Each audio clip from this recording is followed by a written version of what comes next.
Welcome to this special Indie Live Extra. And if you've seen our programme over on Independence Live's YouTube channel called Land Justice, which is in the Mibby's Eye playlist, this is a sort of companion piece, and it's giving a little bit of the historical context for what happened. How did we get in this situation? Here's Marlene Halliday chatting to Jenny Eeles from Random Scottish History. And don't forget to watch Jenny's show on Independence Live as well. Today I'm sitting in the studio with Jenny Eeles. Jenny, thanks so much for coming in to talk to us. The background to us asking you if we could have a wee chat about issues around land reform, land ownership, is that Fiona and I did a programme that went out just the other day about land reform. Well, the programme's called Land Justice. It's an episode of the Mibby's Eye series. And, you know, we're talking about, one of the things we're talking about was the community up in Great Bernera can't even get to talk to that guy that owns the island. The flamingo land, it looks like the flamingos are, trying to fly back in. There's another application to create flamingo land at the bottom end at Balloch, the bottom end of Loch Lomond. So we're talking about all of that, and we're talking about the ScotGov consultation that's on. I think it maybe is just closed now, about their latest thinking on doing a bit more about land reform. But the point was we got to the end of the programme, and Shane and I thinking, well, we both know this, that, fairly familiar, meme really, isn't it? That, half of Scotland's owned by 500 people. And the thing is, I thought, I don't really understand how we've got ourselves in this pickle. Anyway, we thought, we know someone who could probably, help us understand this a bit more. So what do you think? I mean, how is it that we've landed in this pickle? Back when Malcolm Canmore married the Saxon princess, St. Margaret, that invited a flood of Anglo-Saxon settlers, which took up the lowlands, mostly to the east, but the lowlands certainly pushing the indigenous population north. There was various attempts to extirpate the language, the Gaelic language. The 1616 Education Act for Scotland sought to eradicate the Irish language and convert the people to a more anglicised form of living, really, culture. It didn't work so much after the 1616. The children were learning to read the English words from the Bible, obviously, but they didn't actually grasp the meaning of the words in order to be conversant. That was solidified in the 1696 Education Act for Scotland, which made it so that the children had to be conversant in English. And at that point, they were sent maybe to the lowlands, maybe the north of England, to complete their education in the hopes that they would then bring that language and culture back to their parents and families and show them a different way of life. And so it harks back to that, really. But of course, you had the 1715 and 1745 rebellions, and vengeance seems to have become the name of the game at that point. From a Westminster point of view, they wanted to stamp out any chance of those events happening again. They wanted a proper union. They wanted us to see ourselves as one country. So the landlords, after the union, you had the 1603, that you said, James the Sixth and First went down to London. He was followed by followers, by lords and what have you, down to the new seat of power. So they became absentee landowners, and we know what comes from a landowner that doesn't have to deal with their people. They have very little sympathy for them, almost zero empathy for their living situation or helping them really in any way. Then the 1707 Union, you had, again, the seat of power was removed. It was put down to London, and the lords that remained on the roll, they fled to London. They took their wealth and they fled to London in a bid to be part of this new centralised government. that created more absentee landowners, which was really not what we needed. Again, the 15 and the 45 rebellions made it so that they were like, do you know what? I think we can do without this. We really need to put a firm thumb on these people. We need to get a grip of these people. But you also had the fact that these lords were experiencing for themselves a new culture down in London, a culture that was more akin with ostentatiousness and living to the max and vast expenditures of money and shows of wealth. And it was really a kind of keeping up with the Joneses as far as these lords were suddenly concerned. They had to meet the levels and expectations of their new English friends who had been living this way for a while. You have to remember that England came into the Union with £20 million worth of debt already, where Scott had no public debt. The Scots were a very frugal population and tried very hard to live within their means. So suddenly they're experiencing this explosion of wealth and just a whole new society to be part of. The clearances that came off the back of that, the extirpation of the population, the depopulation of large swathes of Scotland, it wasn't just the Highlands, it was Scotland-wide and the islands. And I feel like that really rested in the fact that landowners were attempting to shirk responsibility. Yes. They wanted to suddenly have full freedom of the lands. They wanted to be able to invite their new rich friends up to these beautiful grounds that they owned, these luscious forests and rivers and these estates that they held suddenly, that they were given the rights to, because the original lairds did not have outright control of the land. Their role was to divvy up the land between the population in an equal kind of sense. They were arbitrators of disputes, etc. If a dispute got more than the laird was able to contend with, it went to the king, who was the final decider of these issues. But the lairds did not have outright control of the land until after the Union and after the 45 rebellion, at which point the Westminster government decided they were going to end this feudalism, so to speak, in Scotland, this way of living that had been the case for centuries in Scotland. And they gave these lairds outright control over the land. They made them landowners and told them that they now had full control to do as they wished with their land. So the improvements began. So what I mean by shirking responsibility and attempting to shirk responsibility, I'll read you a quote from the Leaving Advertiser and Weems Gazette from 1912. Yeah. At one time, all the public burdens were borne by the land because landholders got the land from the state on certain conditions. These conditions were that they provided fighting material in time of war, that they kept up the church, that they looked after the poor, and contributed to education. These were obligations in return for which they got the land. The burdens had been gradually shifted to other shoulders until today, in 1912, the land only paid 4% of taxation. By getting rid of the people, there were no people to go to a church that needed to be upkept. There were no people to need the education that they were to provide for them. There were no poor for them to do for.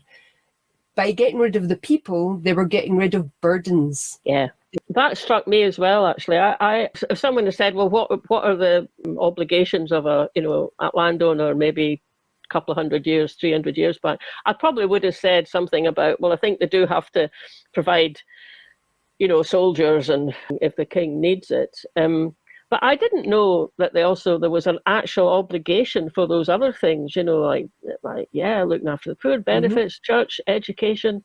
A, they don't have to do it any longer, and B, they've got rid of some of the people who would have been there. So immediately their income has raised spectacularly, presumably. So to speak, the people actually paying rent were more profitable than having animals supplant them.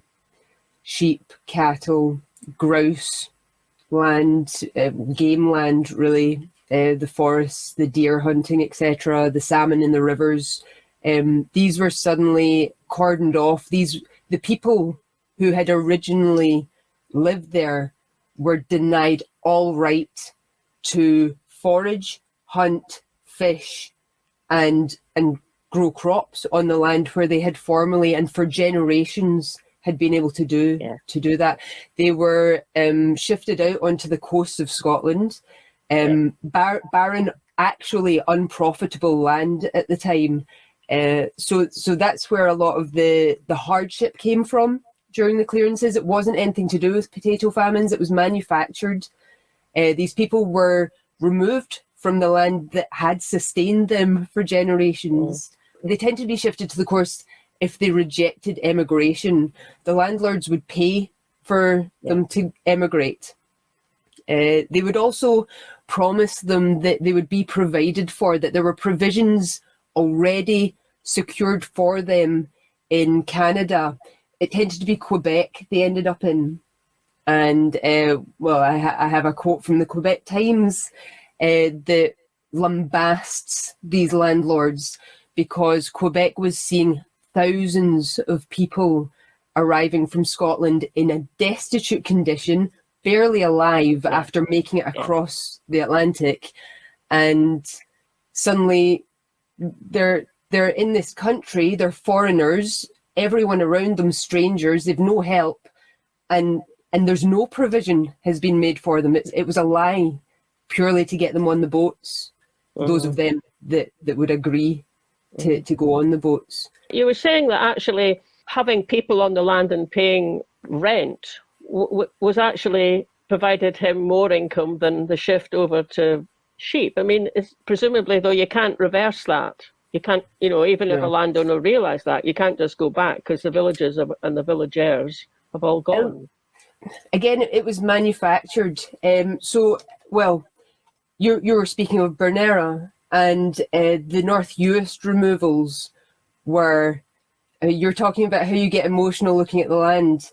There's no more emotional subject for me than researching the clearances.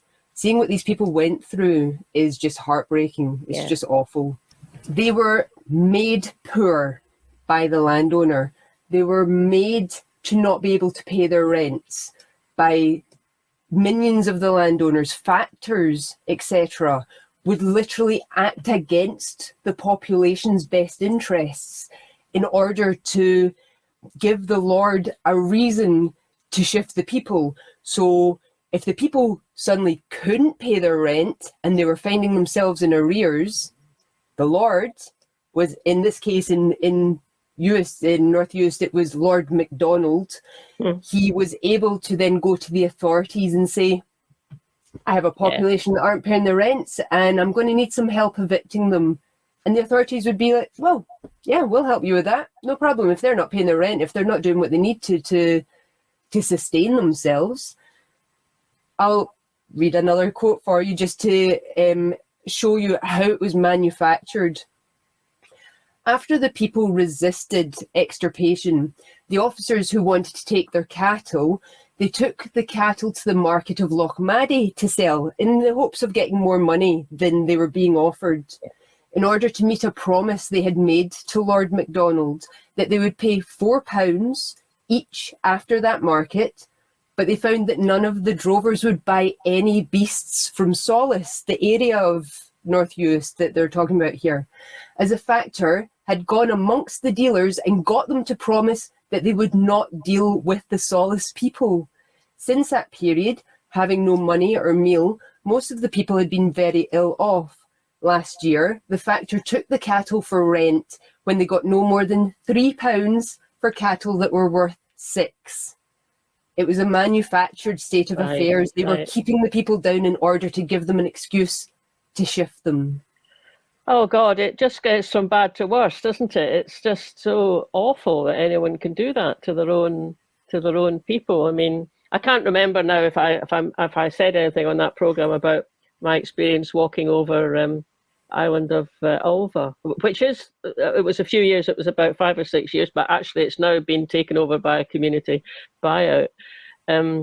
But I was walking over it, and it's heartbreaking. It's a stunningly beautiful spot, and then you can walk by a house, and it's obvious. Then you think, oh, actually, that's the mill, because there's millstones just lying around on the land there, and it gets to you, doesn't it? It's heartbreaking. The way that they went about evicting the people was so strong-armed. They would get the people out of the houses. Then they would go and they would remove every article of belongings out the house, which didn't amount to a huge amount. Maybe a few sparse pieces of furniture, some clothing, bottles, pots, etc. They would remove everything they owned out the houses, and then they would unroof the houses to make them uninhabitable. And then what were the people to do? And on Alva, there was a boat waiting down in the bay that was going to take them over to Canada, and the guy the factor who was doing it he just took the cattle and everything away in payment for their passage. It was just Let's move on. So this is mainly maybe from about second half of the 1800s. The Scottish Land Reform Alliance. There's a lecture on land reform by a Liberal MP. Scottish Land Reform again. So, and what I know, so that's maybe 1880s, 1890s. 1880s, Yeah. So what I noticed was in I think in nearly all of those extracts, a lot of them are from the Scotsman. Some of them are from Hansard. There's this, by that stage, there's now a link being made between we need to do something about land reform and we're being stymied because of how Westminster Parliament works. So this time, these two things have come together. There's the thinking about home rule, awareness about land reform, and they're being brought together. You've got people saying. So this is from the Scottish Reform Alliance, 1886. So this is when the Crofters Bill had gone through. Okay, that was a big step forward. But it could have been a lot better than it was. And one of the members in the Scottish Land Reform Alliance is saying he referred especially to the disappointing character of the Crofters Bill. In the House of Commons, they had only a sham representation, and they could be outvoted at any time by English members. He saw no remedy for the state of matters except in the establishment of a parliament in Scotland. So Scotland got a parliament of our own and got all our national matters done purely by Scotch members, we would never get the business of Scotland efficiently transacted. So that's 1886, 150 years ago, a bit more than that. And we're still talking about it now. Exactly the same words were still being repeated in the 1920s after Ireland had obtained their home rule, and Scotland failed in that regard. But the Scots MPs, they had been concerned. They wanted us lumped together with Ireland in that regard.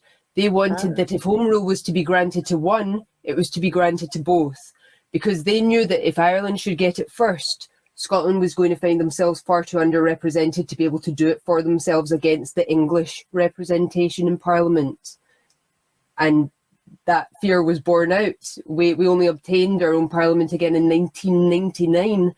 Devolution settlement and the reopening of Parliament in 1999 was a good step forward, but it did not come near to the plethora of determination we would have had we have been able to succeed in home rule. Home rule would have given us greater powers for local legislation and to do for ourselves out with Westminster. What home rule guaranteed was that Westminster would act as the imperial parliament only. So it would only decide on matters where countries of the United Kingdom were dealing with international bodies together. They wouldn't deal with anything that was Scotland specific. So it would be like a form of evil for Scotland should we have got home rule. So technically with evil, what England were doing was giving themselves home rule, even though they don't have their own independent parliament. Yes, I was struck by that as well. And it seemed like it was completely clear to the people of, that time, sort of late 1800s, early 1900s. Yeah, what we need is 4 parliaments, Welsh, Scottish, English and Irish, to look after their own matters, and then an imperial parliament. There were home rulers wanted every government that dealt with any of our colonies to also be represented in parliament as well. They were very annoyed that they had no say within Westminster over what happened in their own countries, that they were being legislated for from thousands of miles away in some instances. That's incredibly forward thinking, isn't it? And for have someone suggesting, I didn't even realise that had ever been suggested. The Reverend David McRae was a big proponent of the colonies having full representation within Parliament. What's your feeling about where we are now with respect to land reform for Scotland, or what we need to do next? I mean, what we need to do next is obtain full self-determination for ourselves. That's key to achieving everything that we need to achieve. That while still attached to Westminster in any sense, we're not going to stop having these issues. We're not going to stop running up against barriers. That no matter what subject I'm doing research for, a lot of times I'm on Google Maps having a look at the area that's been talked about, and too often I'm coming across these areas that are completely depleted of industry, of residences, of anything of use. There's huge swathes of Scotland with nothing on them that could have been put to far better use far sooner. It's depressing. It's depressing is what it is. The fact that we're still seeing the remnants of what was happening in the 18th century in 2022 it's very sad. Yes, indeed. Maybe just before we finish here, we should give people a little bit of an insight into, it was 1926. So it was Scottish Night in the Parliament in Westminster, which makes you, it makes you think they're having a ceilidh or something, doesn't it? Scottish legislation in Westminster was not dealt with during the day. It often wasn't dealt with until after midnight when the press had gone home. So that Scotland wasn't actually, Scottish legislation at Westminster often wasn't reported on because the journalists weren't willing to stay up to hear it. Well, that is just astonishing. Anyway, this particular one was about land reform, education and housing. And, it's 100 years ago, almost. It's exactly the same things that we're still talking about. And one of the Scottish MPs are saying, in many parts of Scotland, the people were driven off the land. Today, they had millions of acres of land lying idle, or at least converted into deer forests, and kept in that idle condition for the sport of a few millionaires. All sounds so familiar, doesn't it? Who in many instances did not belong to the country at all. People had to live under conditions that were a discredit to every government that had been in office, and while millions of acres were being reserved for a few wealthy men and women. And then this MP went on to say, it was the duty of every Scottish member to take every step to get the land restored to their own people and for their own use. And God, I don't know who any of these guys were back in 1926 who were MPs from Scotland, but some of them really spoke out, didn't they? And it was the Labour Party members that were at the forefront of these conversations, that the Tories felt like they were constantly being put upon by the Labour faction because it was a very Tory way of life that they were looking to subvert. It was the landowners and the sportsmen and the people of money. And you can see that. You can see that from that, carry on the bit in that Hansard extra, because, it's presumably it's the Tories who come back and say, oh, it's just absurd to say that you can do anything more better with that land. And it's just, it's up in the mountains. You could only kill, hunt deer and probably by that time grouse as well. And they were wrong. And then someone else comes in and says, this is Johnson. So he's a socialist. He's from Dundee, MP. He says, well, it's just absolute rubbish to state that the land covered by deer in Scotland was fit for nothing else. It's been disproved by, and then he goes on to quote umpteen royal commissions and committees. So that sort of wrangling, it's still happening, isn't it? Doing what I do really has just proved to myself anyway, and anyone that follows the research that I post, that Scotland and Scots have been fighting the exact same fights for centuries now. Well, hopefully we can manage to kind of break out of that circle and or at least make it more of a spiral up than where we are at the moment. But thanks very much for responding to our question, and I hope pair of us aren't going away too depressed. But no, it's always a joy speaking with you, Marlene. Okay then, thanks again. Thanks Jenny. We hope you enjoyed that little Indie Live extra. Thanks for watching, and you can also catch this on a podcast version if you'd like to listen on the go. Bye now.